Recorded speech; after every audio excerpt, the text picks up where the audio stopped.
I was casually walking along the hallway, just minding my own business, when I felt a cold breeze rush through the hallway. I turned my head to see, and oh, it was Natasha. Ugh. I didn't mean to look her in the eye, but I did. Oh no, was she going to hit me? Panicked, I quickly glared down at my feet. My heart was thudding with fear, and inside my head, I repeated, "Please don't hurt me, please don't hurt me." But to my relief, she walked past me. Phew!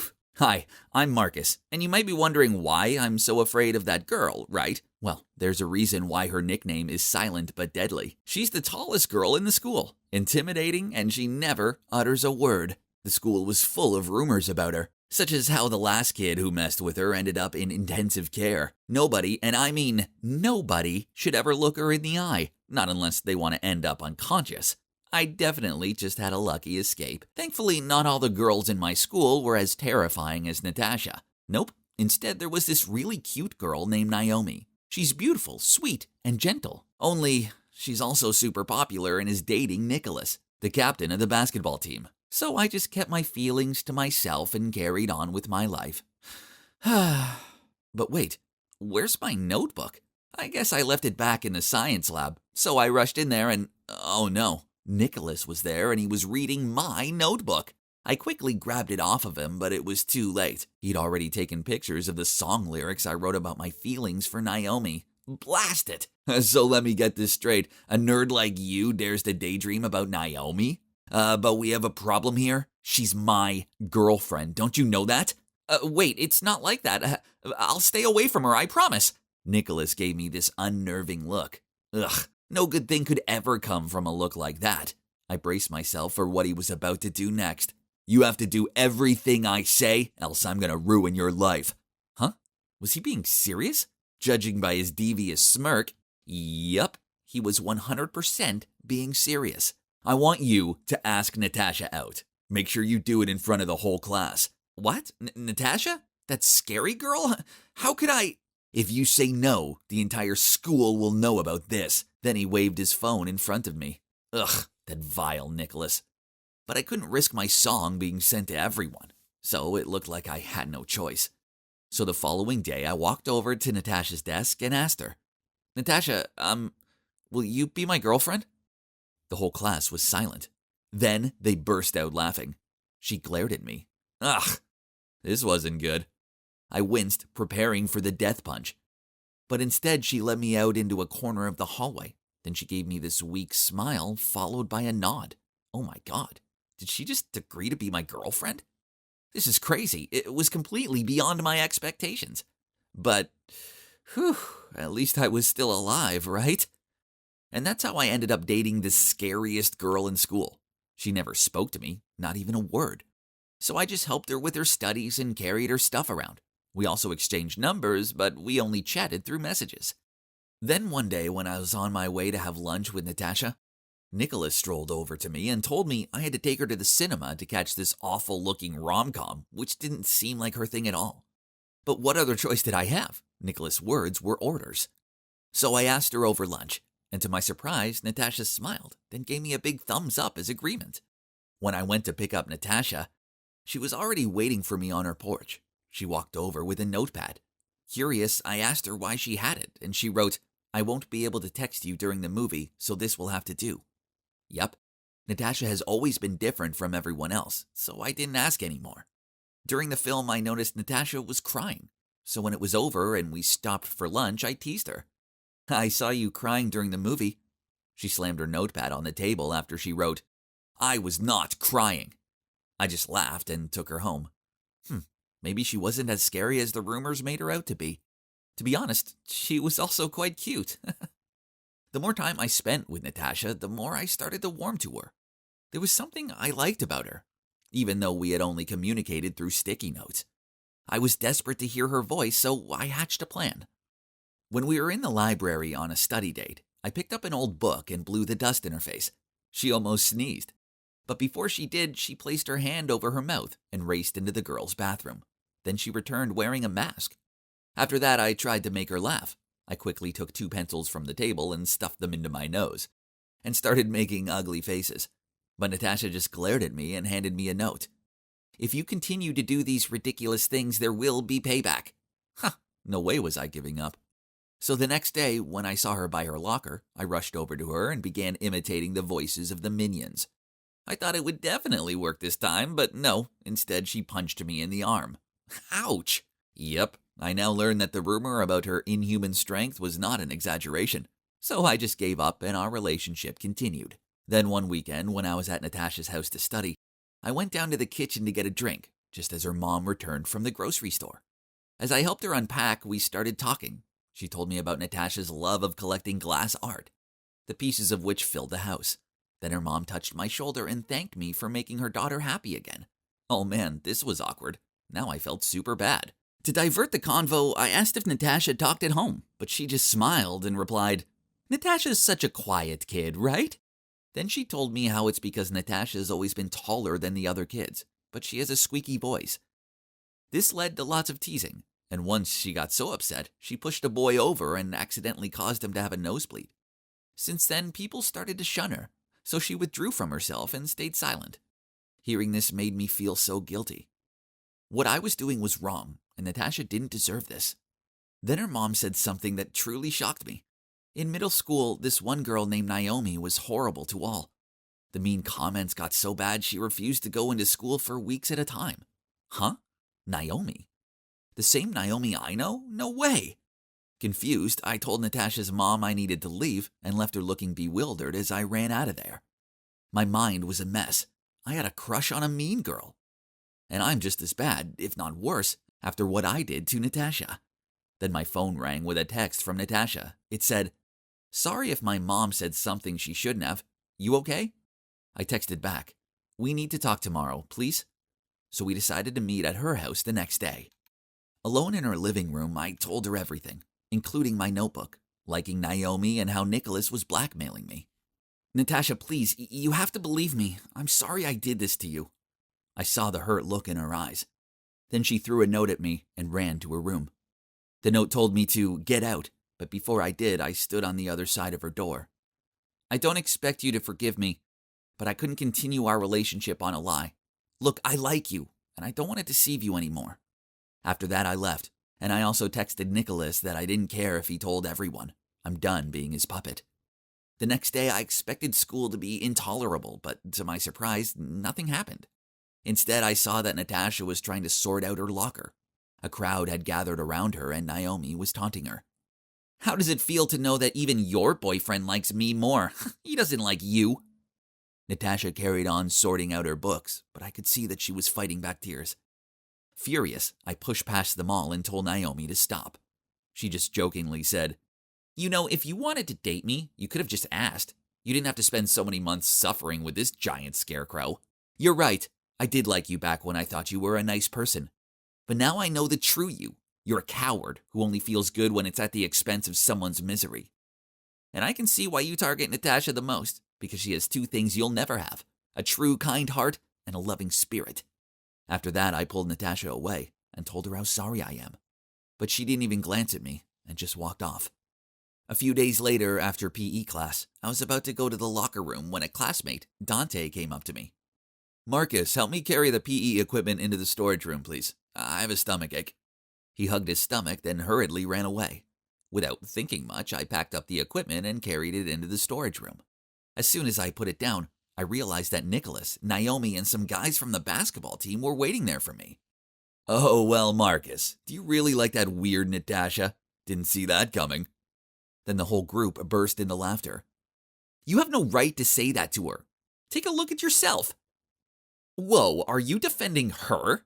Then she turned to Nicholas. "Babe, show him who's the boss here." Then she pulled out her phone and started recording. Nicholas smirked, then grabbed my shirt collar with one hand and reached out his fist to me with the other. I tried to struggle but couldn't get out. He was too strong. Knowing I was doomed, I closed my eyes and awaited his punch, but suddenly a loud shout came out. "Stop!" I opened my eyes to see Natasha and a teacher standing in front of the door. Turns out she overheard Dante bragging to some kid about Nicholas's plan. So she came to my rescue. I looked at her gratefully, but she turned away to avoid my gaze. Meanwhile, Nicholas hastily released my collar and lied to the teacher that we were just chatting. But of course, he didn't believe him and summoned them all to the supervisor's room. After that incident, Nicholas, Naomi, and the rest of the basketball team were suspended from school for 2 weeks. They deserved it. But who cares? I have more important things on my mind, such as winning back Natasha. I knew that her birthday was coming up, and I remembered how she loved glass art. So I bought her a glass art figure of Cinderella's glass slippers with a ticket to senior prom and a card saying, "Thank you and happy birthday. I know what you did doesn't mean you forgive me, but I want to be your real boyfriend. So I left you a ticket for senior prom. If you come and dance with me, then I know you'll give me another chance. If not, then I know that it's over. But remember, you are a special person and deserve the best." The night of prom came and I was stuck there all alone, feeling like a fool. This sucked, but after what I did, it was what I deserved. I didn't want to stick around here without her. So I was about to leave, but then my classmate tapped my shoulder and gestured for me to turn around. OMG. It was Natasha in the most beautiful crimson red dress. She walked over to me and then reached out her hand to ask me to dance. And of course, I accepted. As the song came to an end, she leaned in and whispered to me, "Thank you, my hero." I can safely say that was the happiest night of my life, as it led to me having the best girlfriend ever. Oh, also her voice is actually really cute, although she does get annoyed with me when I tell her that. I'm standing in the middle of the room wearing this extravagant dress and a glittery mask. All eyes are on me, but I can sense how ingenuine they are. This is supposed to be my sweet 16th, and yet all of these guests were complete strangers. Ugh, it's all that slimeball Gregory's fault. Actually, this OTT party was all down to him. Oh, hi, I'm Vivian, but my friends call me Viv. My mom, Jacqueline Mars, is one of the wealthiest people on Earth. So I grew up thinking massive mansions, gigantic pools, and a floor entirely for toys was the norm. Well, at least I did until I turned 10. That day I was playing in my life-size dollhouse when I heard talking coming from the other side of the fence. I peeked over it and saw a woman and a girl around my age who looked kinda weird. Curious, I spoke up. "Hey you, why do you dress so funny?" "Pardon? What did you say?" "You don't even have shoes on. That's so silly." "You're the silly one. Bet you've never tasted this before, huh? So try it. Spoiled rich kids like you always look down on others. While in fact, you're no use to society." I just stood there dumbfounded as the security shooed them away. I never meant to offend her. I was just curious. So I rushed inside the house to find Mom and ask her about this. "Oh, honey, not anyone can be as wealthy as we are. That means you don't have to worry about a thing, sweet pea. Now go play so Mommy can work, okay?" Even to this day, Mom's words still linger in my ears. I've grown to resent my family's wealth. I just wanted to be a normal kid. That's why, by the time I got to middle school, I convinced Mom to let me transfer from my private school to a public one and wipe out everything about me online, so no one would know about my influential family. I get the bus to school, buy clothes from thrift shops, and prepare my own lunch instead of bringing the gourmet dish the chefs make for me. A perfect normal life. Until Gregory, Mom's so-called boyfriend, showed up. He sticks his big nose in everything. Thanks to him, Mom wouldn't stop nagging at me about my clothing, my trashy public school, or how I gotta stop hanging out with the mediocre kids. Ugh, he is driving me insane. And to top it off, he gave Mom the idea of throwing me a 16th birthday party. I hate attention. Mom knows this. But what Gregory wants, Gregory gets. "This could be an opportunity to introduce her to society and gain new associates. It'd be good for her when she takes over business in the future, blah, blah, blah." Poof. Please. The only thing that man cares about is himself and his associates, not mine. In the end, I agreed to a masquerade ball, on one condition. Mom has to stop interfering with who I should or shouldn't hang out with, especially my friends at school. And that brings us to the present. Right when the host announces that it's time for my first dance? Huh? My what now? Ugh. Gregory! I was confusedly looking around to find a partner when suddenly a hand grabbed me. "Birthday girl, come dance with me." Ugh, what a creep. Let go! Can somebody help me with this? Suddenly a boy around my age appeared. Oh my. He has the most beautiful gray eyes I've ever seen. "Excuse me, sir. I believe the lady has agreed to have her first dance with me." Thank you, handsome stranger. As we danced, I couldn't help but stare dreamily into those gorgeous eyes of his. We were about to leave the dance floor when he whispered in my ear, "Wait here. I'll be right back." Who would have thought a superficial party like this would lead me to my perfect guy? Suddenly, I heard a snapping sound behind me, and as I turned around, my mask fell off. Oh no, a paparazzi cut my mask string. I tried to cover my face with my hands, but it was no use. Luckily, Mum rushed over and hid me behind her. "Sorry everyone, but the party's over. We had a great time and hope to see you all again soon." Then she led me back to my room, while the security showed everyone the way out. From that moment on, my ordinary life ended for good. My face was plastered all over the internet as the billionaire Jacqueline Mars's daughter. Now everyone at school is looking at me funny. I don't get it, guys. I'm still the same old Viv. Oh, there my besties are. They would surely have my back, right? But nope. As I approached them, they went ballistic on me, saying how I don't trust them enough to confess about my actual background, so from now on we're no longer friends. This is so unfair. I never asked for any of this. I wipe away my tears, trying to act like nothing happened. Huh? What's this? There's a note lying on top of my books that says, "Hey, it's me, the guy from your birthday party. I'm so sorry for what happened to you. If you need anyone to talk to, text me anytime." Oh, so he's from our school? Wow. Just when I thought no one's there for me, he showed up again. But there's no name, though. Is he still playing this mysterious game? Okay, I'll just call him my masked knight then. From that day on, we texted nonstop. He just gets me. My family situation, my friends, everything. One time, he even secretly slid a Blackpink concert ticket in my bag, since I once told him that I was their diehard fan. Another time, he sent me a gift card to my all-time favorite ice cream store, Ben & Jerry's, just to cheer me up on a bad day. Aww. This ice cream tastes delicious, but I can't help wishing the masked knight was here with me. All I know is he has the most beautiful gray eyes and gorgeous black hair. Oh, speak of the devil. Hey, I have a surprise for you this Valentine's Day. Hope you're as excited to see me as I am to see you. Finally, I get to meet the boy I'm crazy about. I can't wait. On Valentine's Day, I was in English staring out of the window and thinking about my masked knight. I wonder what he looks like. Ladies, I've brought your Valentine's roses. Here you go, Viv. This is it. It's gotta be from him. Happy Valentine's Day. Have a taste of the rose, then come meet me at the pool. X. I quickly unwrapped the candy, popped it into my mouth, then rushed to meet my dream man. Well, where was he? As I tried calling him, the room started to spin.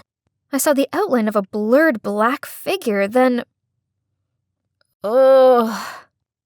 My head is killing me. Where am I?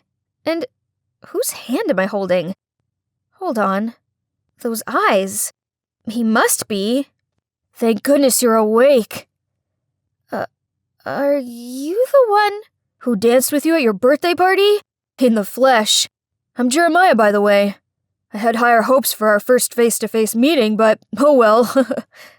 Turns out, he always knew I went to the same school as him, but he was a bit intimidated by my family's influence, so he decided to get to know me via text first. He said the cops had found some sort of sleep-inducing substance in my rose candy. Before I could quiz him anymore on this, Mom barged into the room and hugged me. After making sure I was okay, she turned to Jeremiah and said, "You saved my daughter. For that, I can never thank you enough. Please join us for dinner tomorrow night."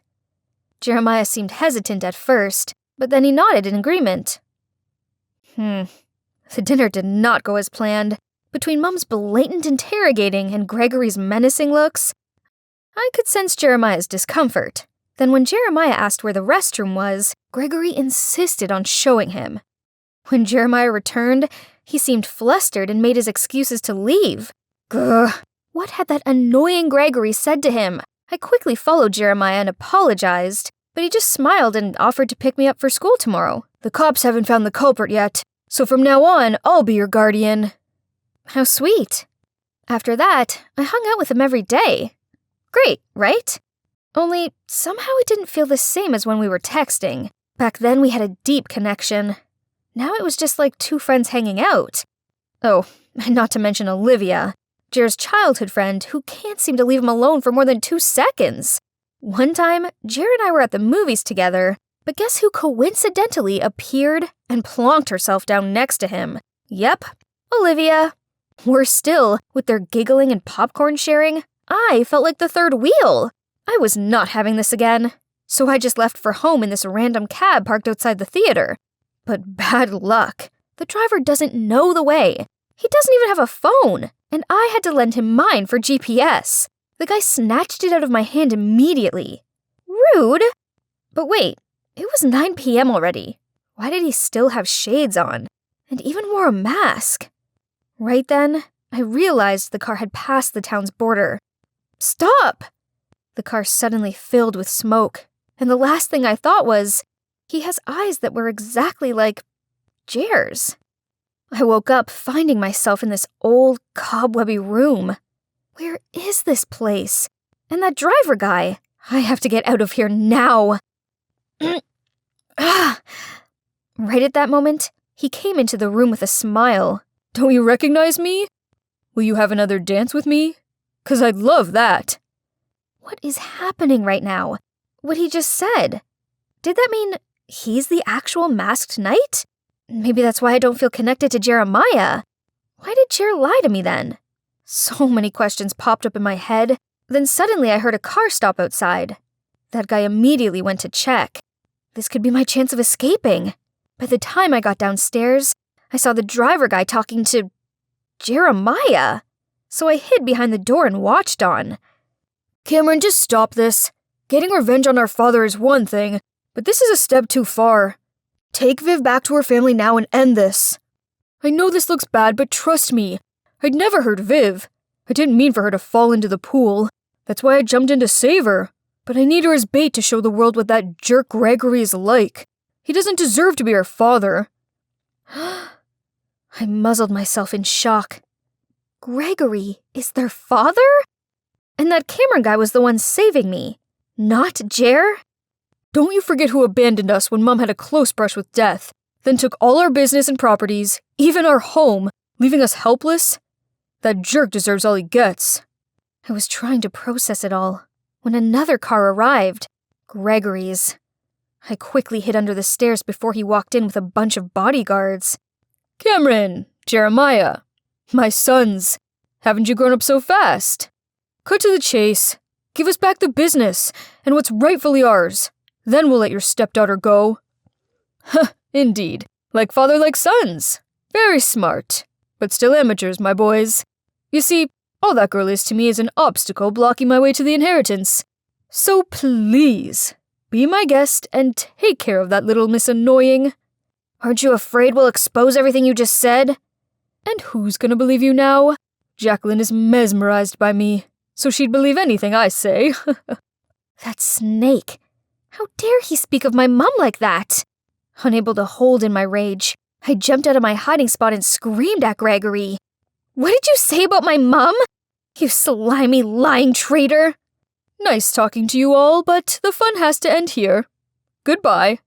The guards lunged forward, about to tie me up when the cops smashed the door coming in, and behind them was Mom! Stop right there! How dare you do this to my daughter? Gregory's face turned paler than a ghost as he mumbled out, Jackie, honey, why you're here? But just in time to save our baby, Vivian. Cut the act. I already heard everything you said, and you're going to jail for a long time. Then the cops led him and took his crook guards away. Seeing Mum, I was so happy I rushed to hug her. Turns out, her investigations of the pool incident led her to Cameron, so when she confronted him, he eventually told her everything. That's how they came up with a plan to catch Gregory red-handed. Mum and the cops had been waiting in ambush around here for Gregory to show up. Then, well, you know the rest. A lot has happened in 3 months. Mum finally finished all the legal stuff, so now the property Gregory had merged with hers to gain her trust is now signed back over to Cam and Jeremiah. I realized that being wealthy isn't a bad thing, especially as it means with influence like this, I can help other less fortunate people and really make a difference. Now I help Mum with her business and her charity work, and I'm really enjoying it. I'm proud of my hard-working, amazing mom. And I'm proud of who I am. And guess what? I now have real friends who like me for me. As for Jeremiah, well, he apologized about everything. He used to fear his brother was going to hurt me, so he lied to protect me. We made up, of course, and became the best of friends. I'm not sure I can say the same about his brother, though. He did everything he could to beg for my forgiveness, but I just can't. Then one day, Jer asked me to come by his home to visit his mom. She begged me not to think badly of her boys, especially Cameron. He's in love with you, you know? He always talks about you, and how he wishes things would have been different. Oh boy, her words are starting to have an effect on me. When I walked out the door, I saw Cameron sitting on the porch. He turned and looked at me, and I felt my heart pound for my gray-eyed, masked knight. So, taking a deep breath, I walked over to him, just as the sun was setting.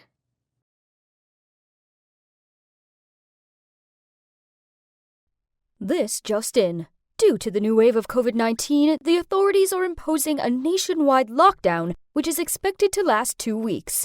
The lockdown will begin at midnight. Oh no, I have to get back to my dorm.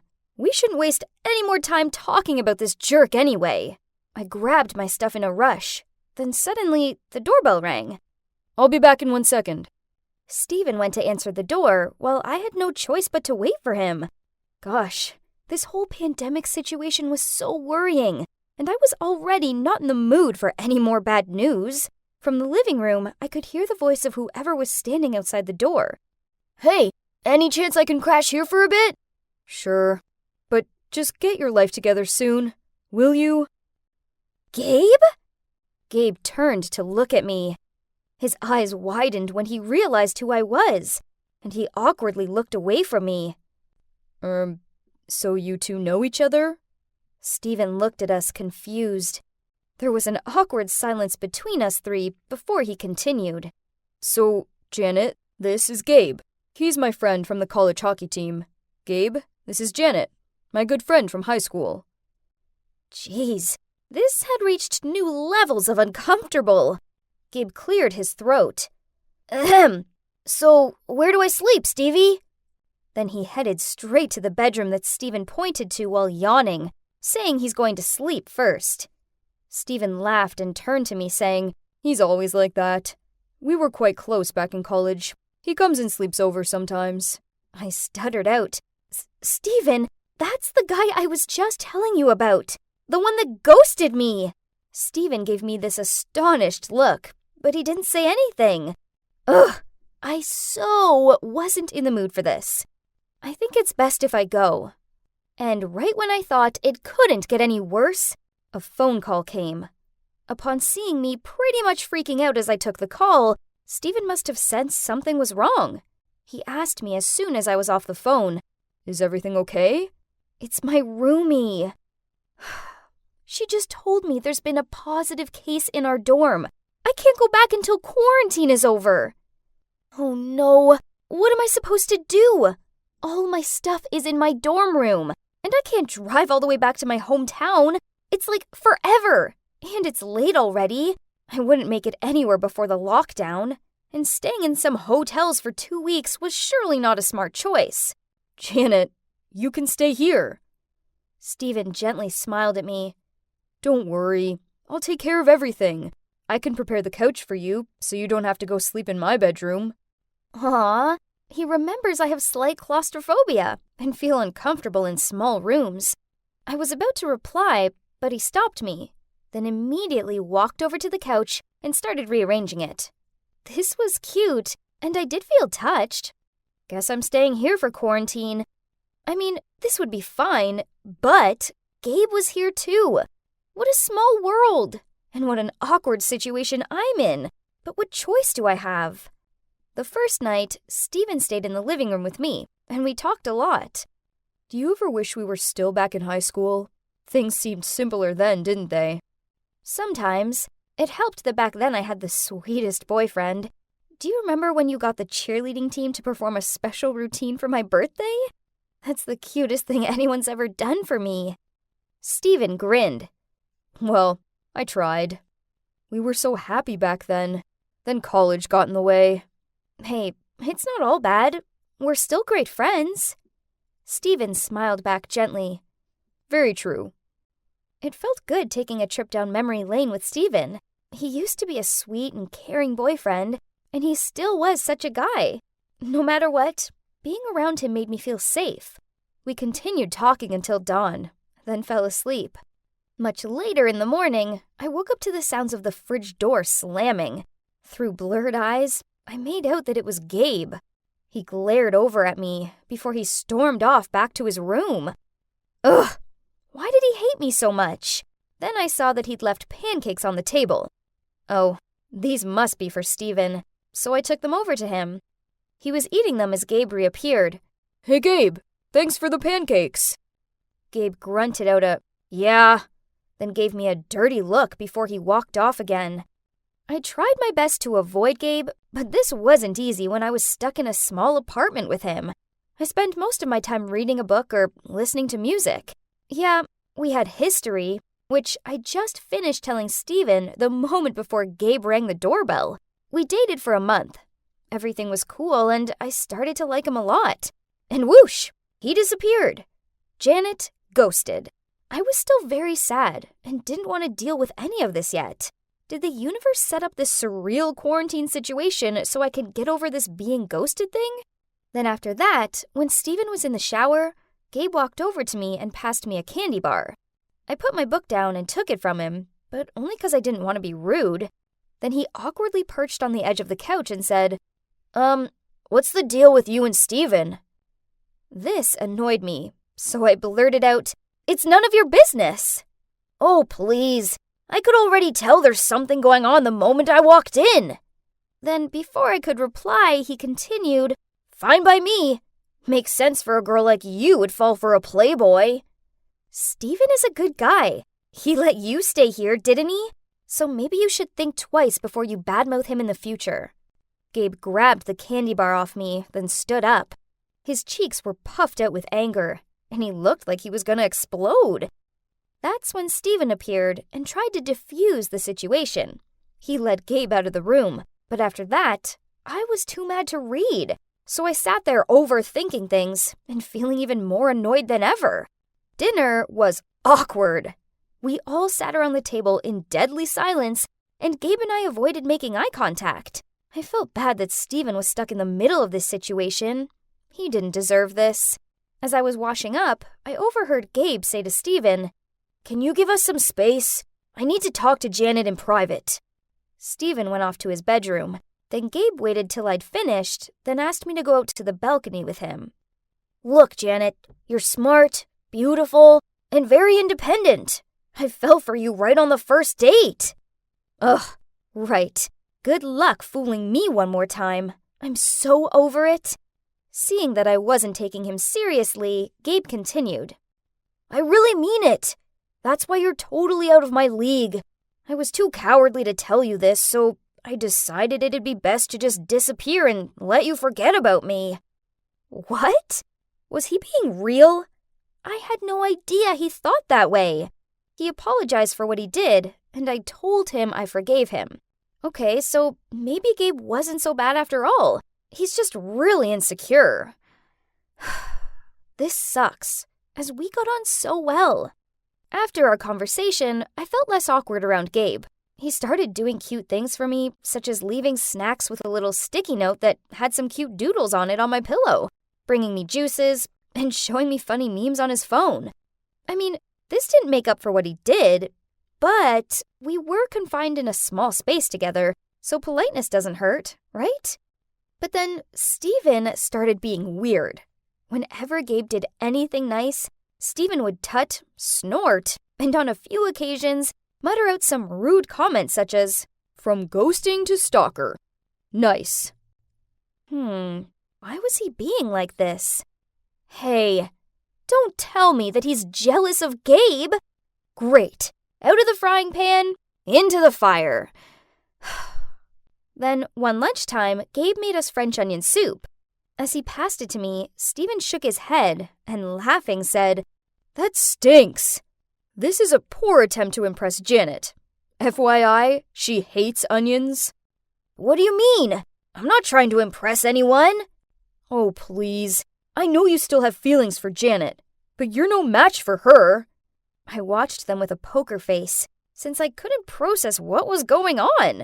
Then Stephen turned to me, boldly said, Janet, so many things have happened and changed, but one thing is still solid.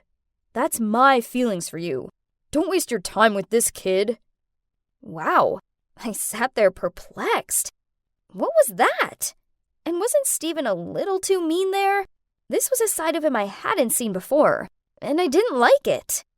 Stevie, what is this? I thought we were bros. Yeah, relax, we are. Look, we both like Janet, so she just needs to decide who she wants. So, who's it gonna be? OMG, this is just like that Twyla Sega situation. I have to choose between two totally different guys. Ugh, I hate it. Both this situation and that series. And honestly, I don't like the immature way they're acting now. How dare you two create this whole dilemma by yourself and put me in the middle of it? I choose neither of you, okay? You both had a chance with me and you both let me go. I want to stay friends, but that's it. I stormed off, thinking this would be the end of it. Oh, how wrong I was. One time, I was watching a movie alone and got up to go to the bathroom. When I came back, they were both sitting on the couch, arguing with each other about who should stay and sit with me and who should go. Fed up, I shouted, Will you both quit it already? You left me for college, and you for your own insecurities. And neither of you is acting like a grown man. I want a boyfriend who I can rely on, and that's definitely neither of you. As far as I'm concerned, any romantic feelings I had toward you both are well and truly in the past. They both gave me stunned looks, and more awkward silence prevailed. Was it a bit harsh on them? Even so, they still needed to know my feelings so they'd stop their own illusions and stop fighting in vain. Luckily, quarantine was almost over, so at least I'll be out of this smothering apartment in 2 days. Oh boy, that was the longest 2 days ever! No one spoke to each other, and the atmosphere was awful.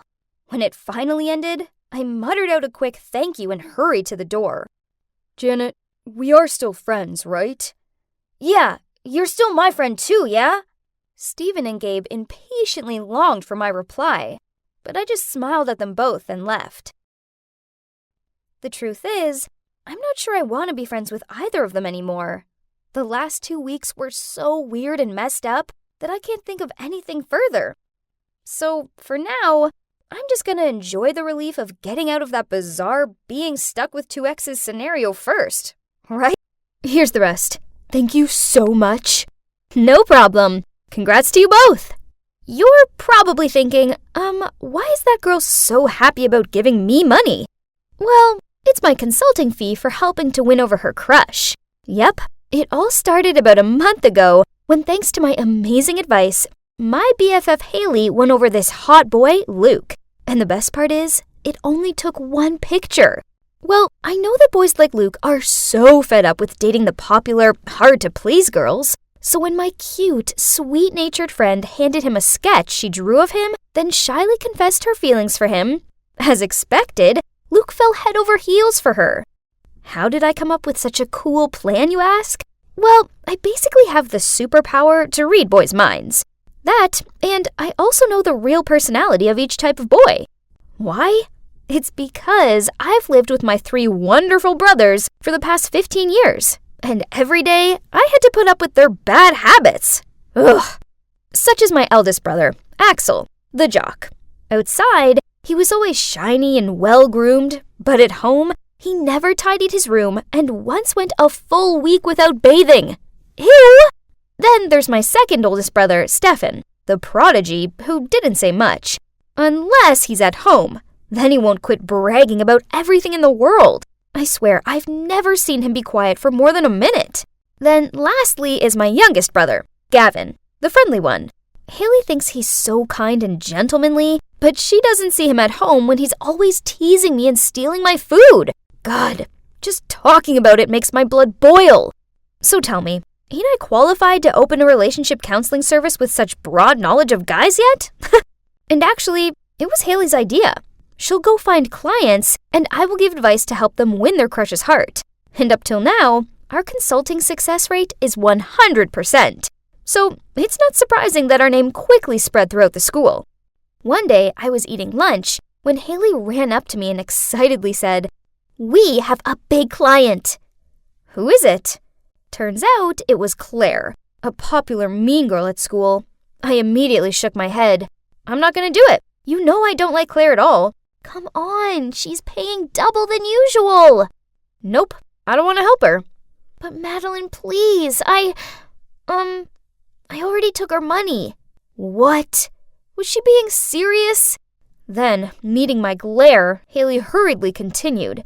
"You see, Claire is already super popular. So, with your brilliant mind full of tips and tricks, she'll get the guy, and you'll get the validation." I suppose this would be good for the consultancy. Besides, Haley had a point. Regardless of the type of boy, I always knew what was needed to attract him. Okay, so who's our target? Ryan. What? Ryan, as in the nerd? Claire likes him? In response, Haley just smiled, nodded, and then bit into her lunch. Well, I didn't expect that.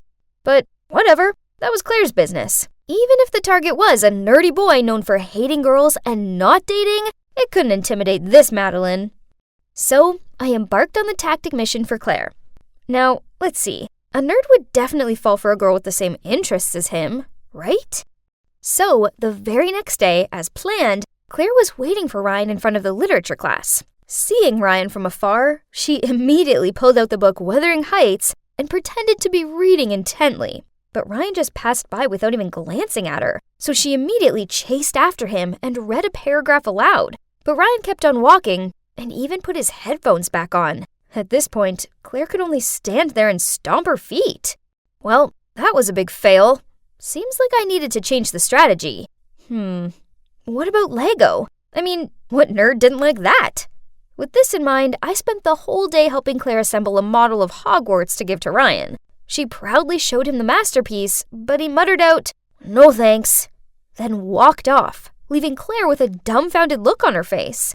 And so, over and over again, from getting Claire to give him Star Wars cookies, to sticking a picture on his locker of her dressed as Black Widow, my tricks just didn't work on Ryan. God, why was this guy so odd? A few days later, as I was putting my books in my locker, Claire appeared and said snidely, "What kind of services are you guys providing? It's been weeks. Why hasn't Ryan noticed me?" Slow but steady. Just keep with it. Trust me. Poof, trust you? I'll only give you another week. If you don't get the job done by then, I'll make sure everyone knows how much your advice sucks. Then she left. Ugh, what an obnoxious snob. But what else can I do? I must finish the job, else my consultancy services would be over. Besides, this Madeline couldn't fail like that. And that's when I had an idea. As you can see, Ryan is engrossed in writing an essay on his laptop. And there's me, Claire, and Haley sitting on the table nearby, pretending to read books, when in actual fact, we were watching Ryan's moves. Suddenly, Ryan let out a yelp, which made the whole library jump and gained him a dirty glare from the librarian. Then Claire sashayed over to him and said in a sweet voice, "Hey Ryan, is everything okay?" "No, my laptop's glitched out. My important essay is on there and I haven't saved it. This can't be happening." He jabbed at the keys. "I'll take a look. I'm pretty good with computers." She leaned over the laptop. Suddenly, Ryan's laptop made a noise and came back on, and the essay was perfectly fine. Wow, who would have thought that a hot girl like Claire would be such an IT expert, right? Ryan profusely thanked Claire and even invited her to lunch. Aha! Success, finally! But hey, don't tell me you also believe that Claire knows that much about computers. Of course not. It's all thanks to my brother Stefan. He showed me how to quickly install software to make it look like it was broken. So I used it on Ryan's laptop when he went to grab a book. My bro also showed me the secret code to get it working again in a flash, and I passed this on to Claire. Finally, the most difficult mission I've ever faced was over, and Claire and Ryan were officially dating. I wanted to celebrate, so I planned a movie trip with Haley. But then Luke surprised her with amusement park tickets, and she canceled to go with him. Ugh, so much for mates before dates. So here I am alone. It's safe to say I was in a bad mood, but then, to make it worse, the couple sitting behind me kept teasing each other, loudly smooching, and even kicking my chair. Ugh! I can't take it anymore. I turned around and was about to give them a piece of my mind. Huh? It was Claire with Jackson, the troublemaker from math class. The two of them also panicked when they saw me. What is this? Didn't she just ask me to help win over Ryan? Before I could ask her what was going on, she dragged me into the lobby. You better keep quiet about this or else. I don't get it. I thought you liked Ryan. Please. Of course I don't actually like that nerd. I'm just using him. If you tell anyone about this, I'll make sure your consulting service is finished.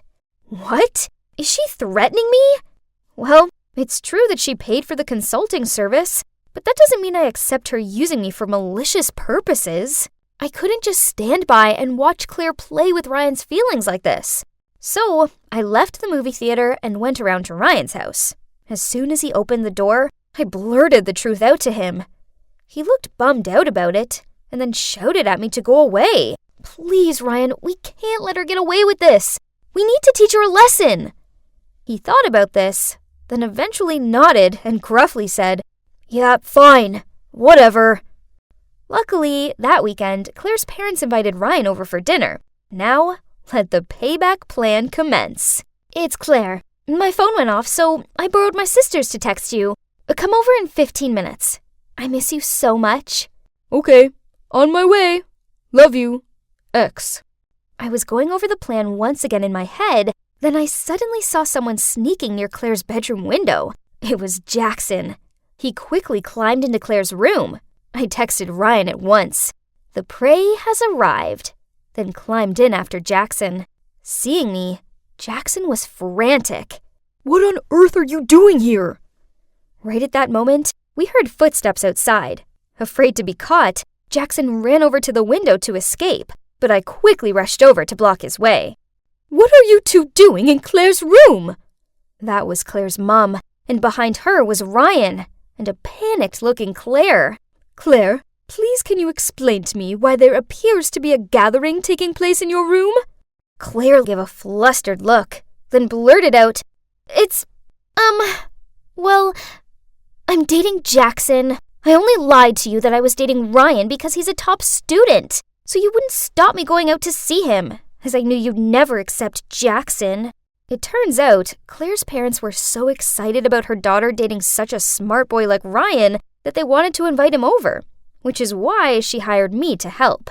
They were furious to learn she'd been deceiving them, and no surprises, they grounded her for a month with no allowance. Poor her, but she had it coming. So, now what? Well, I decided to stop the consultancy service. I love helping people, but I don't like seeing anyone get hurt. Most people used my service for the right reasons, but I can never be sure that someone wouldn't use it for the wrong reasons again, and I don't want to be any part of that. It's not all bad anyway, as I've made a new friend out of it. Ryan. Speaking of which, he once caught up with me after class and said, Hey, I need your consultancy help. It's pretty urgent. I sighed and replied, Ryan, you know I don't do that anymore. But you owe me one. I want you to help me ask this cute girl out. I really like her. Her name is Madeline. Huh? I didn't know any other Madelines. Oh, hang on. Did he mean me? Right on cue, Haley and Luke appeared.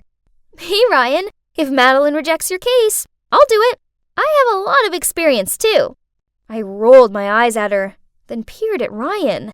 OMG, he liked me. I couldn't stop blushing.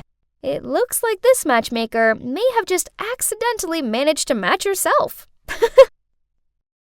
Sarah, it's about time you got married. What are you talking about? Get married? Not a chance. I'm still in school. Oh, give me a break. Marrying a rich guy will bring you more money than school ever will. Mom, I'm not like you. I actually like school. Now leave me alone. That was the conversation between my mom and I about 2 months ago. Well, look at me now. Here I am staying in one of the most luxurious villas in Boston. My name's Sarah, by the way, and I'm 16 and in high school. My life hasn't ever been normal. For starters, I don't have a dad, and my mom is totally irresponsible, choosing to spend any money we have on partying and men. Of course, she doesn't even have a job, so we rely on her latest fling to help support us. My mom has never really cared about me, so I just stay out of her life as well. She can do what she wants as long as I can do what I want, and what I want is to study really hard so that I can have a better life than hers. But as usual, she intervened in that plan, and 2 months ago she forced me to quit high school and get married. Obviously, I refused, and I even went on a hunger strike for a few days. But then one day she said, "Tomorrow, our two families will meet. If you don't rock up, I'll go to your school and tell them you're not coming back. But if you come, you can still go to school, at least until the wedding." Ugh, school. She's using what I love most against me, again, to force me to follow all of her ridiculous plans. Fine, I agreed. I mean, it was just a meetup. It's not like they could pressure me to get married right away, right? So the next day, I followed my mom to go meet Adam's family. I was shocked when I saw him. He was wearing a mask that covered half of his face, and he just sat there, not uttering a word, just staring at me without even blinking. Honestly, it was so creepy. His parents seemed nice, though, and they explained that he'd been in an accident when he was a kid, which had left him with a severe burn scar on his face. So he wore the mask to avoid scaring people off. I could see him watching me, waiting for my reaction. So I tried to smile back. I felt so bad for him. But at the same time, there was no way I wanted to spend my life with this guy. So I decided to put my plan into action. All I had to do was get his parents to disagree with the arrangement. So I acted as clumsy as possible. I wanted to give the worst first impression ever. As soon as the wine was poured, I leaned over and knocked his mom's glass all over her white dress. My mom looked mortified, but I didn't stop there. I ate with my hands and dropped food all over the table and kept chewing with my mouth wide open. But no matter how hard I tried, Adam's parents still seemed to like me, and I could see him slightly smirking at me. What did a girl have to do to put this family off? Clearly they were desperate. Near the end of the meal, they started discussing the engagement. Apparently, I'd move into Adam's family house so we could get to know each other. Then, if I could help Adam to feel less insecure, they'd let me finish high school before we had to get married. So didn't that mean they just wanted a friend for Adam? Someone to keep him company? It's not that bad. I guess I can do that then. So after the engagement, I moved into Adam's mansion. After school every day, I'd hang out with him and try to cheer him up. I'd play him my fave music, show him some epic movies, even try telling him jokes. But still, he barely smiled. He wasn't interested in anything I liked. Then one day I was struggling with my science homework when he passed by and decided to check out what I was doing. Suddenly, he started chatting away, and I realized how much he loved chemistry and physics. He even offered to help me with my assignments. He was so passionate about those subjects, and this was a win-win, because I'd finally found something we could discuss. He even started opening up to me. It was a start. I began to feel more comfortable around him. On one sunny day, I even asked Adam if he wanted to play a game of badminton. At first, he refused, as he didn't like being outside, but I wouldn't stop begging until he said, "Fine. Have you played this game before?" "No." "Okay, then let me show you." I was so excited to teach Adam. Although I'm not great at hand-eye coordination, I'd been playing badminton a lot at school, so I felt pretty confident. Finally, I'd found something I was better at than him. Ha! Okay, so I spoke too soon. After a few missed serves, he somehow mastered the shuttlecock and kicked my ass. Why did you say you've never played this before? 'Cause it's the truth. I don't believe you. Adam just shrugged and then left me lying on the ground. He had to be bluffing. It's impossible for anyone to be that good the first time they do something. Ugh. But it was fun, I guess. Adam was growing on me, but I couldn't be around him 24/7 as I had classes to attend. And no cap, I was extremely happy that I still got to go to school. Plus, at school something incredible happened. One day I was walking through the schoolyard when I tripped over a can. Just as I was about to faceplant on the ground, a hand appeared and pulled me back up. We made eye contact, and I swear it was love at first sight. His name was Brian, and he's super handsome. From that moment on, we texted nonstop every day, and it wasn't long before he asked me to be his girlfriend. And of course I said yes. I was smitten, but I obviously had to hide it from Adam and his parents. One night, I was on the phone with Brian when suddenly a text from my mom arrived. In fact, ever since the engagement, she hadn't even been in touch. Maybe she was too busy spending the huge amount of money that Adam's parents had given her. Sarah, I really need some cash, just around $500. Can you please ask Adam if he can lend me it? What? How have you already spent the money his parents gave you? Stop asking questions, just get me that money, okay? Ugh, money, money, money. All she cared about was money. She didn't even ask if I was okay. I want to ask, can you get me some money? Money? For what? I need to pay for my tutoring class. I haven't had money to pay for the past few months. How much do you need? About $500. Okay, I'll tell the butler, he'll give it to you later. Phew. That was easier than I thought. But Adam didn't ask twice about it. Was it because that amounts just nothing to a rich guy like him? Anyway, at least he'd said yes. That would shut my mom up for a bit. If only. A few days later, she texted me again. This time she wanted $3,000. Was she kidding me? I just ignored her. But she kept bombarding me with texts and calls. It went on for days. She wouldn't leave me alone. I didn't give in, though, until this photo was sent to my phone. It was of me and Brian holding hands and clearly in love. Turns out my mom had been so desperate for the money, she'd turned up at my school one day to talk face to face, and that's when she saw us together. She then threatened me and said that if I didn't get her the money, she'd tell Adam's family what I was up to. This terrified me, because then I'd have nowhere to go, and I wouldn't be able to go to school anymore. I couldn't let that happen. I had no other choice but to keep asking Adam for the money with my lame excuses. From buying books, to a relative who was ill and needed treatment, you name it, I'd use it. Every time I asked Adam, he looked at me like he was worried about me and asked if I was okay. This made me feel even more guilty, because it seemed like he genuinely cared about me. To make up for it, I'd bake him cookies, and even knit a cute sweater for him as a birthday gift. But then, a few weeks later, he asked if we could talk. As soon as I walked into his room, he threw a bunch of photos at me. They were all of me and Brian. I couldn't believe it. Did my mother betray me? But that's not the case. He told me how he'd had someone follow me because he felt I'd been acting weird. Not only had he discovered I was dating someone, he'd also found out that I'd been lying about the money and giving it to my mom. He was so disappointed in me. Please leave me alone. I don't want to see you anymore. I was so worried I'd be kicked out of their house, but no one mentioned anything. His parents still chatted to me at dinner, and they seemed happy enough. Only Adam avoided me, which of course made me feel terrible. The only one I had to lean on right now was my sweet Brian. So after dinner one night, I decided to go over to his place. I really needed some comfort right now. But when I arrived outside, through the window, I saw another girl in his room. They started kissing, and I thought I was going to be sick. In a panic, I quickly crawled over and hid below his window to listen in.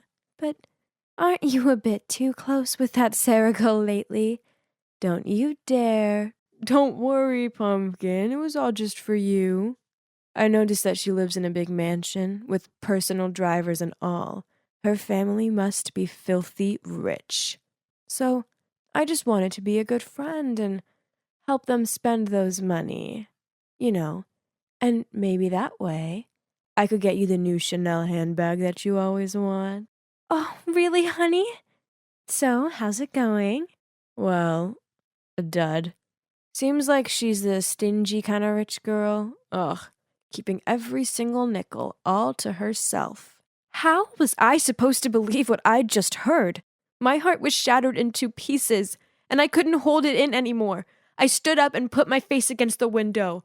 You're dumped! Brian looked so shocked to see me there, but I didn't wait to see if he had anything to say. I just ran home in tears and locked myself in my room. Sarah, open the door. Do you know how many days you haven't eaten for? Sarah, open the door. If not, I will send someone to break the door down. Oh God, are you okay? What's going on? Nothing.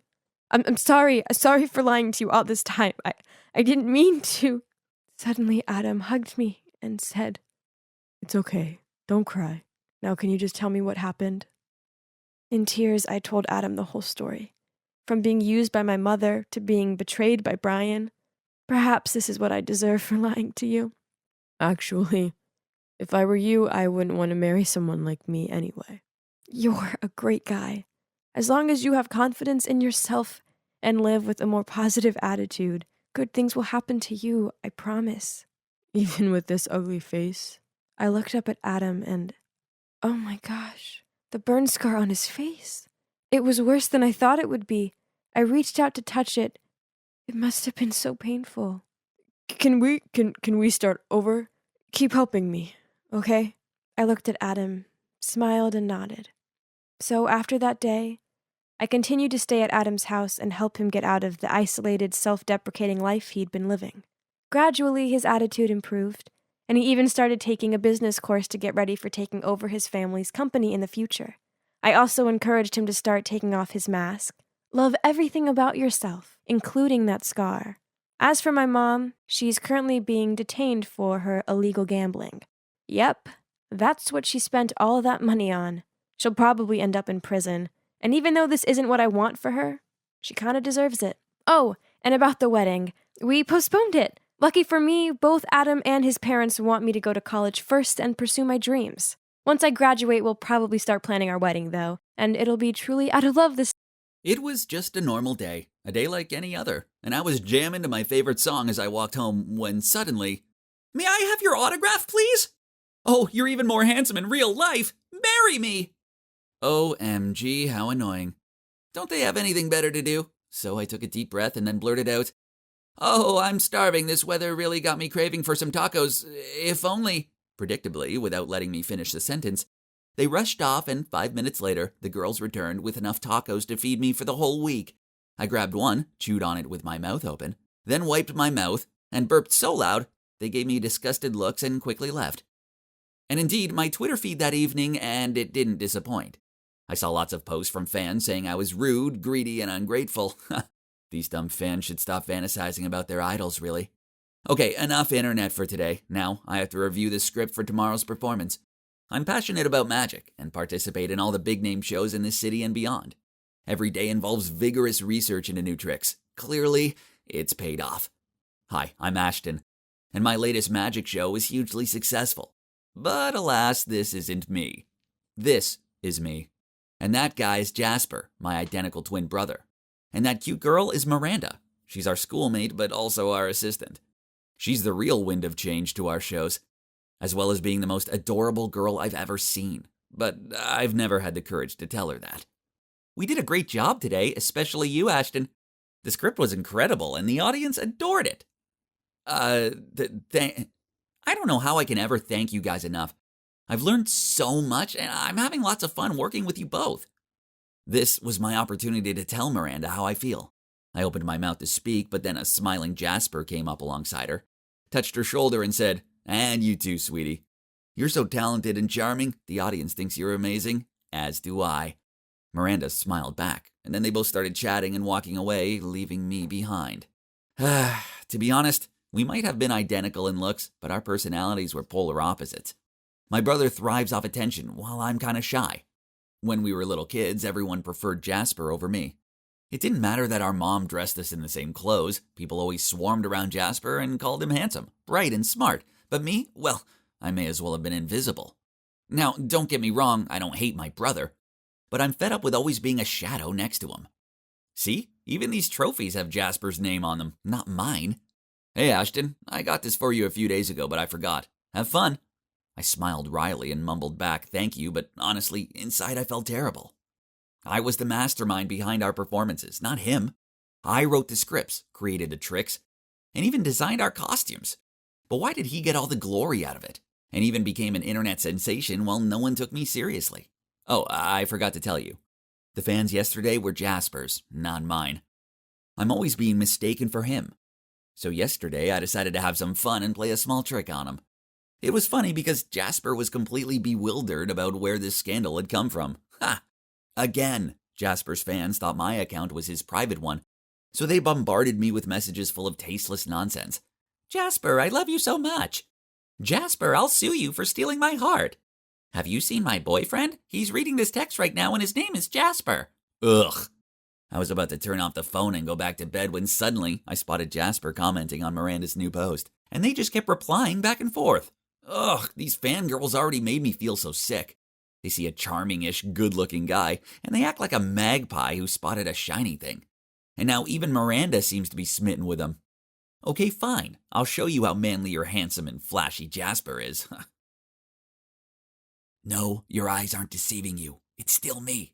But I'm wearing my bro's clothes and have styled my hair just like his. Now, let's have some fun. First off, our Jasper needs some makeup. Now let's look the part. As planned, it wasn't long before people started recognizing me and started videoing. So I deliberately gave a horrified yelp and ran away.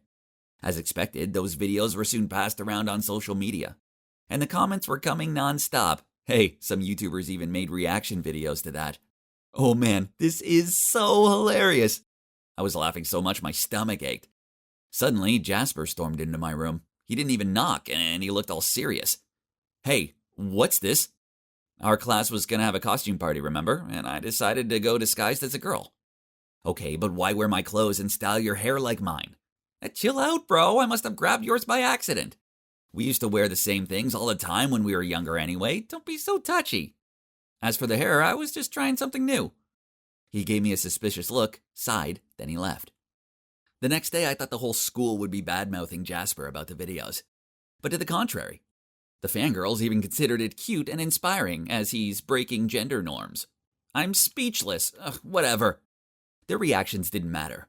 The only important thing was what my muse Miranda thought about all this. Nice dress, can I borrow it sometime? Oh, that was the preparation for the upcoming costume party, lol. Ooh, no, I mean, it's cute though.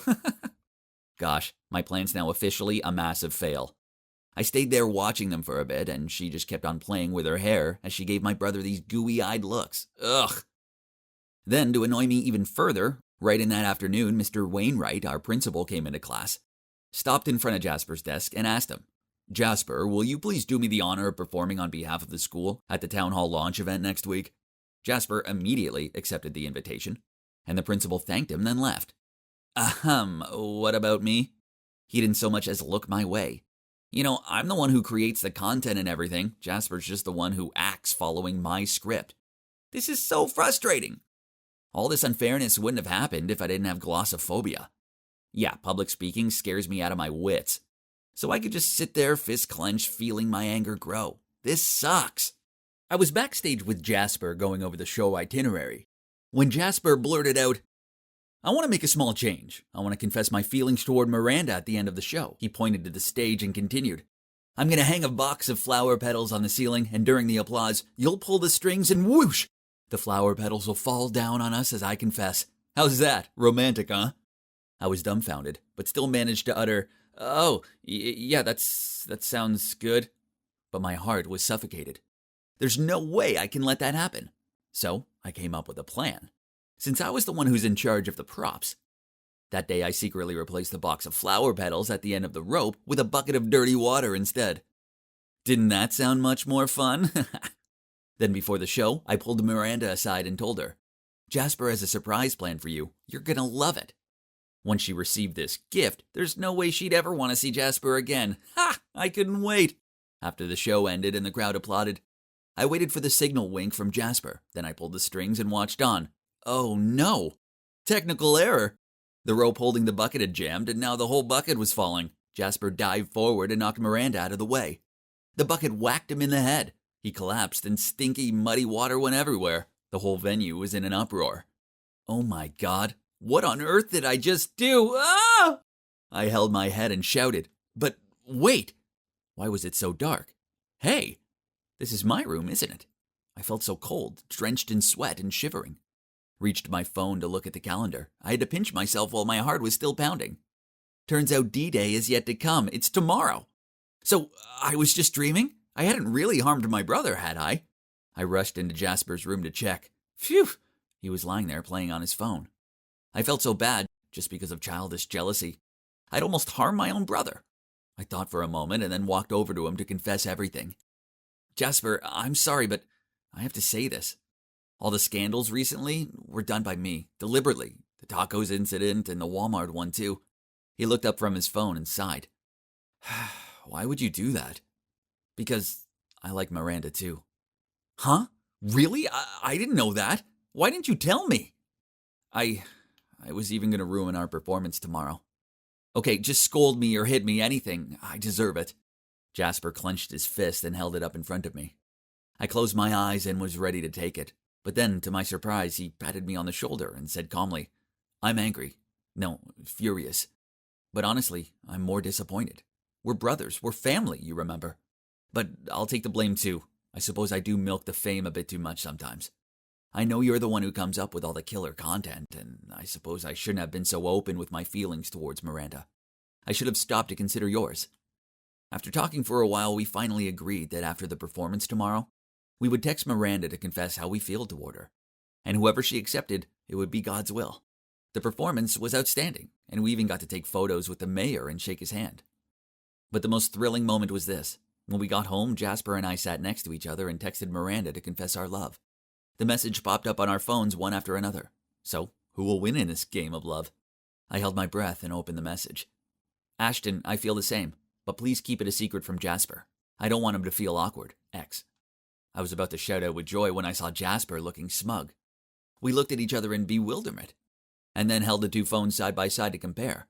Oh my gosh. Miranda texted me and Jasper the same message. She just switched our names around. Gosh.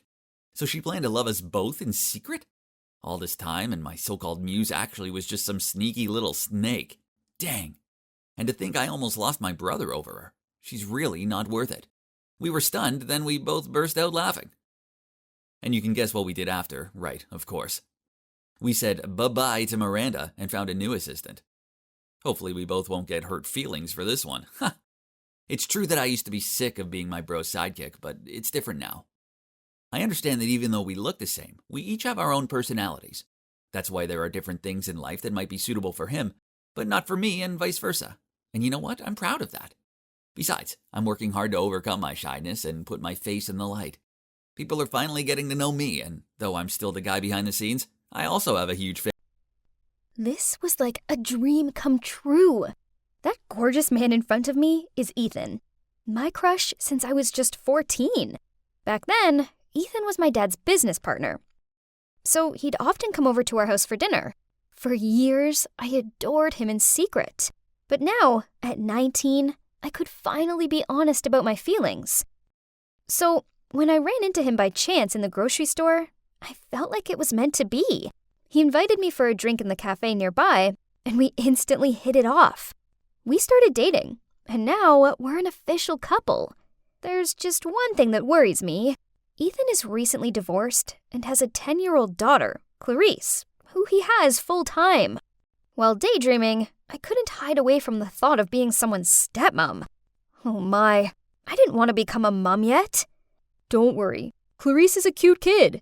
I just know you two will get along. Clarice gave me a devious smile the moment she saw me. Another fish got hooked. Huh? Hey, that's not the right manner. Apologize, now! Ethan immediately said. Clarice let out a loud, ugh, then reluctantly apologized. Great! When has it ever been easy to be friends with a naughty 10-year-old girl?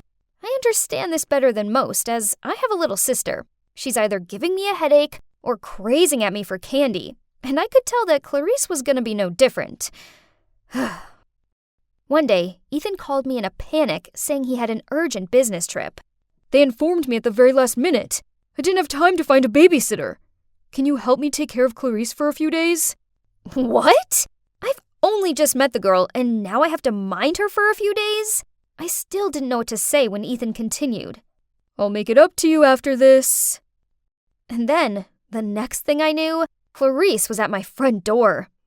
Oh gosh, somebody help me!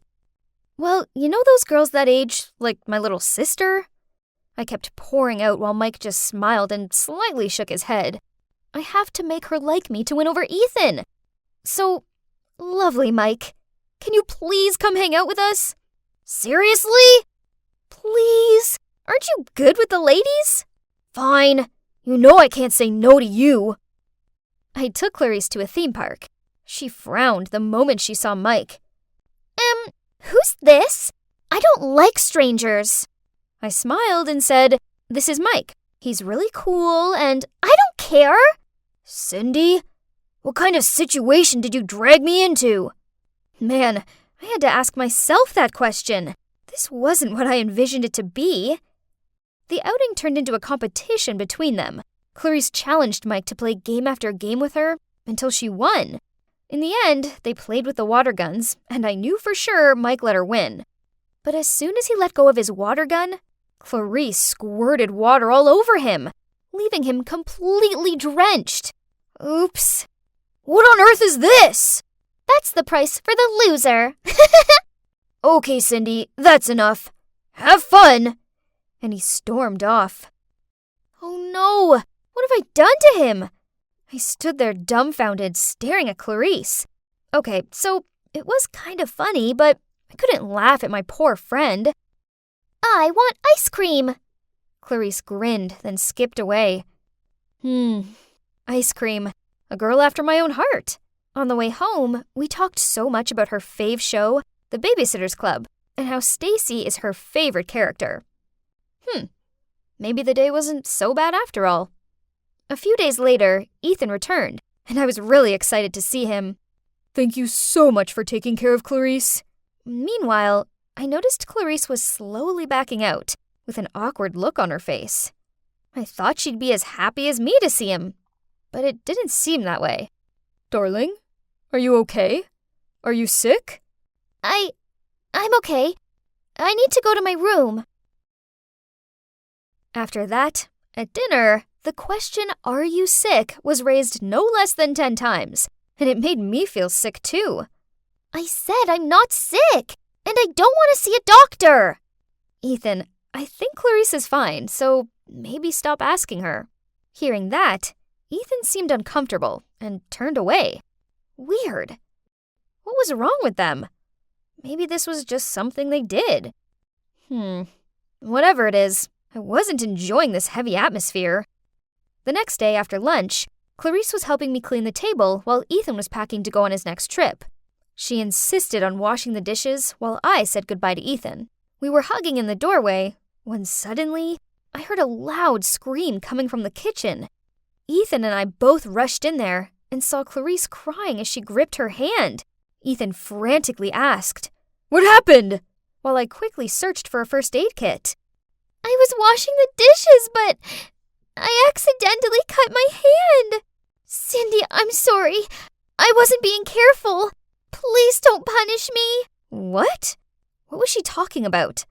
Ethan seemed to have the same question as me. Cindy always makes me do the chores. She told me if I do them badly, I can't have dinner. Huh? Why was she saying things that weren't true? Turning pale with shock, I muttered out, "No, that's not true. I don't want to stay here. Dad, let me go home." Clarice interrupted me as she was crying harder. "I'm so sorry, but I have to go now. I don't even know if you're lying or not." "How can you say that to me?" Clarice shouted. "You monster!" Then she ran upstairs. I stood there not knowing what to do. My brain couldn't process what just happened. Ethan looked at me and sighed.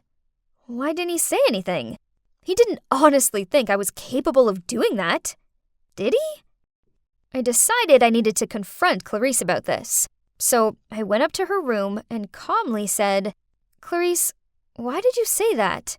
"You forced me to do all the chores." "What?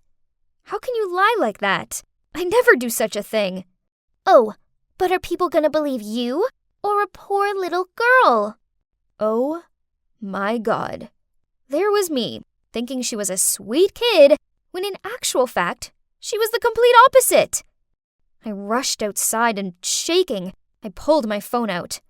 I called Mike and told him everything.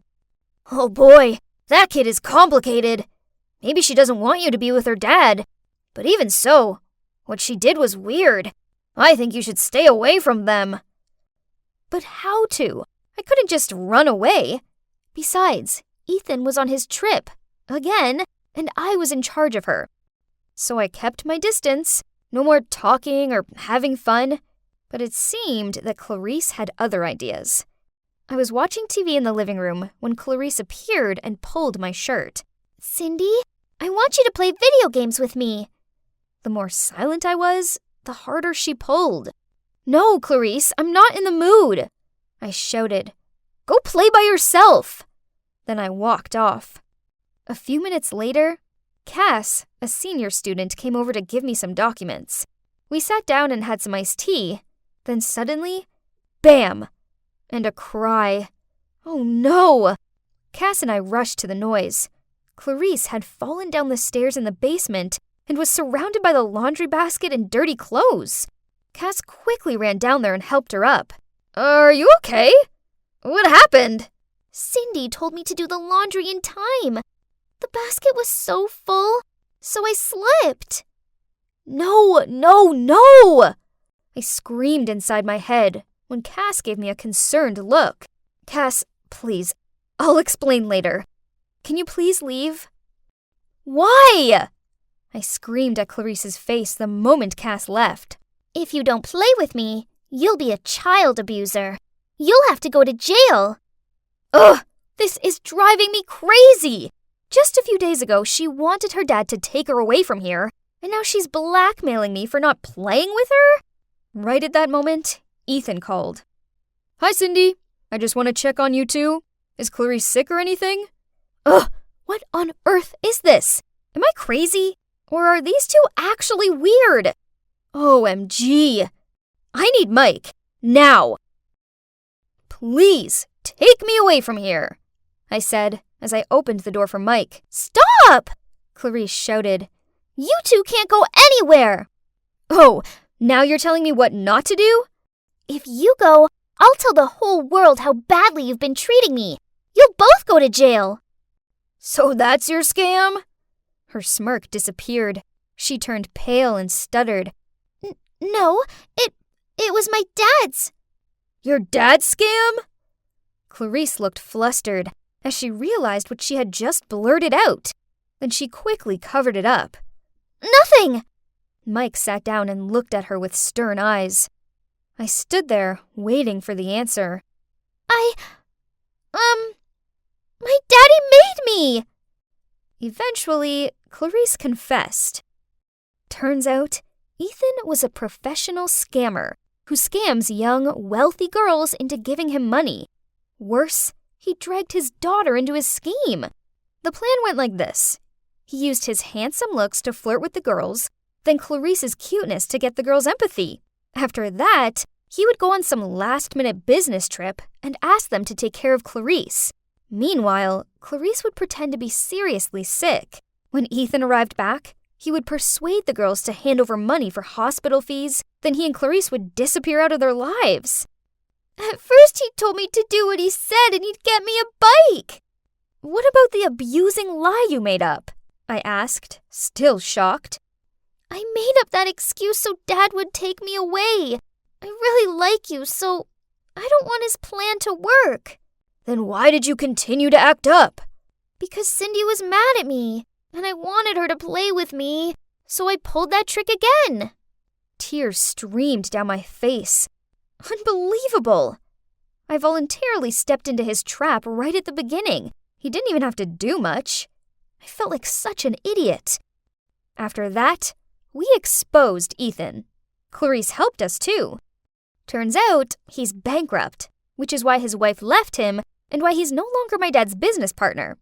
Ethan was arrested, but Clarice's mom was out of the country, and she refused to return for her daughter. To be honest, I love Clarice, and I didn't want her to live in the orphanage. So I let her live at my place for a while before I told my parents everything. Obviously, my parents have more capacity and power to deal with this.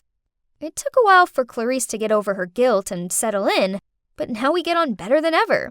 She's a sweet, cute girl who deserves far better than her parents have given her. Then one day, I came back home from college to find Clarice placing some roses on the dining table, which was already romantically set up with candles and steak. Cindy, you're back! How can you prepare a full dinner like this? Clarice didn't say anything. She just giggled and ran to her room. Someone hugged me from behind. Would you mind being my date tonight? It was Mike. Thinking about it, I guess my perfect man was right under my nose this entire time.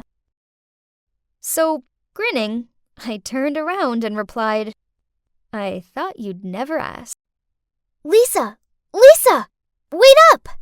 I slowed down, then turned around and smiled at Emily as she hurried to catch up with me. Well, spit it out. What hot tea do you get this time?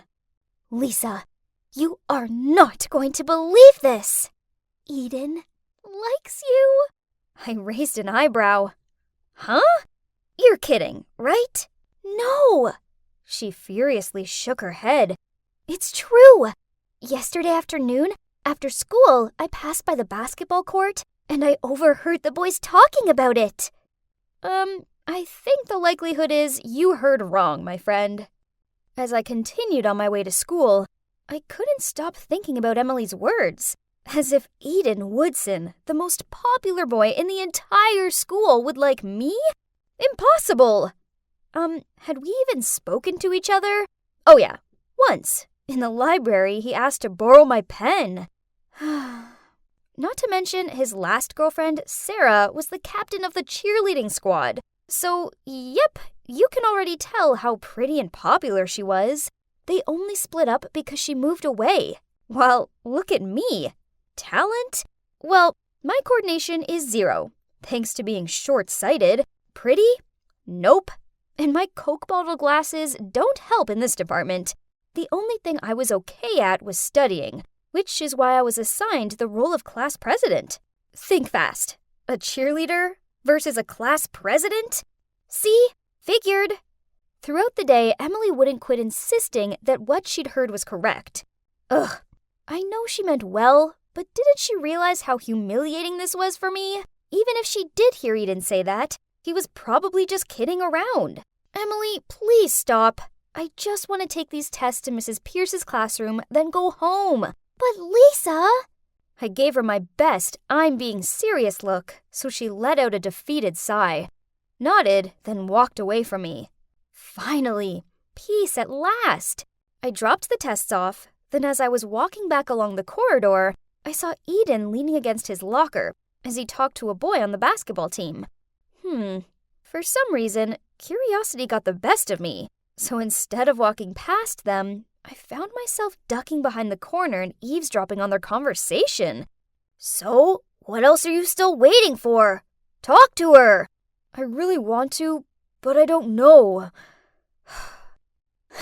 As if the most popular boy in school is dumbstruck by some girl. Who are they talking about? Could it be me? No way. Lisa, please wake up and stop being so delusional. Fact. Boys like Eden would never lay an eye on girls like you.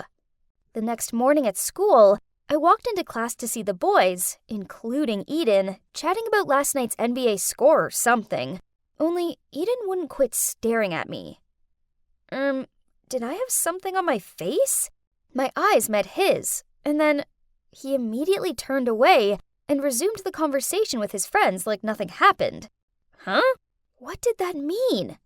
Then, during chemistry class, I kept sensing this strange feeling coming from behind. So by instinct, I turned around to check. And surprise, surprise, I saw Eden looking at me. But just like earlier, as soon as our gazes met, he stared down at his book. Okay, so that was weird. While I was thinking about his strange behavior, Emily suddenly nudged my arm. See, I told you he likes you. You should tell him you like him, too. Before it's too late. No thanks. But what do you mean by too late?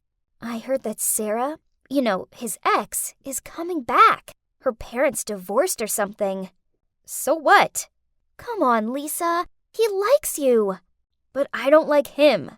As soon as I finished talking, I saw the teacher glancing straight at me. Oh no. Busted! He made me stand up in front of everyone and answer a question. But of course, I hadn't been listening, so I just stood there doing this open-mouthed goldfish look, then frantically looked around to find some help with the answer. And when I peered over at Eden, oh great, he was grinning at me. This was so embarrassing. That night, I lay in bed and got lost in thoughts about Eden. Okay, so I know I told Emily I didn't like him. It's just that I still didn't believe that someone like him could have a crush on someone like me. Curious, I spent the whole evening stalking Eden's social media account. Not gonna lie, he was indeed really cute. There were loads of pics of him watching basketball matches with his little bro, pulling goofy faces with his friends, and spending time with his family at the beach. So there were also a few pics of him with his ex, and I noticed that she'd commented on some of his recent stuff. I really wished I was brave enough to start a conversation with him, or to even ask him if he still kept in touch with his ex-girlfriend. But that would be weird, wouldn't it? But then, guess what? To my utter disbelief, the next morning, my homeroom teacher walked in, and following her was... Sarah? Oh no, I should have listened to Emily on this one. So did this mean Eden would get back with her? All day long, Sarah clung onto Eden. So it wasn't long before the rumors started buzzing around school that the dream couple was back together. Not only was this bad enough to deal with, but I also had to put up with Emily's I told you so looks. Whatever. The two of them dating had nothing to do with me, right? They could do what they wanted, and I was just going to carry on with my life. But, geez, this Sarah girl needed to stop spamming everyone's timeline with all these old photos when she and Eden were still in love. Not to mention the cheesy, cringy captions. Okay, I guess my heart ached a little. But anyway, I knew I shouldn't care about them. Only, it soon became pretty obvious that Sarah was bothered by me. Every time she passed me in the corridor, she glanced at me and sneered. Huh? Why the attitude? I barely knew the girl. Then one time, I was heading over to the cafeteria when someone shoved me from behind, causing me to fall face first on the ground. Confused, I quickly fumbled for my glasses. Huh? What was that sound? Then suddenly I heard Emily scream out, "Lisa, you just stepped on your glasses!" Oh no. Now how was I supposed to live without my glasses? Emily had to guide me back to class, and that day I could only listen to the lectures because I couldn't see well enough to take notes. By the end of the day, I was fed up and just wanted to go home. I was about to ask Emily to help me walk home, so I didn't end up getting flattened by a bus or something. But before I could ask her, she packed up at lightning speed, said bye, then hurried out of there. Haze, how thoughtful was my dear bestie? Great. Guess I would just have to navigate my way home alone somehow. It took me ages just to get from the classroom to the school gate. Then I almost bumped into someone. But fortunately, there was a hand that pulled me back. "You okay?" came a familiar voice. "Eden? Is that you?" I asked. "Yeah, I'm here, and I'm not having your death on my conscience. So I'm walking you home." He took my hand. Eek! My heart somersaulted. Then he led me to the nearby glasses store so I could buy a new pair. After that, he still insisted on walking me home, though. And on the way, we talked loads, mainly about our families and our love of indie movies. Still, I couldn't help but have Sarah at the back of my mind. I just wanted to ask him about their relationship, but now wasn't the right time. Right? A few days later, during a math test, I felt something hit my back, then fall to the ground. So I picked it up, but before I could see what it was, the teacher quickly walked over, grabbed it, and opened it. Turns out, it was some of the answers to the test. Oh no!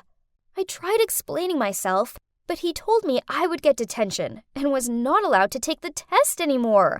What? I couldn't get an F on my math test. It would ruin both my transcript and my college application record. I cried out to him that this wasn't fair, when suddenly, Eden stood up and said, "Sir, it was my sheet, not Lisa's." So both of us ended up being banned from taking the test. And the teacher believed that because I picked the note up, I was still just as guilty. I didn't think this day could get any worse.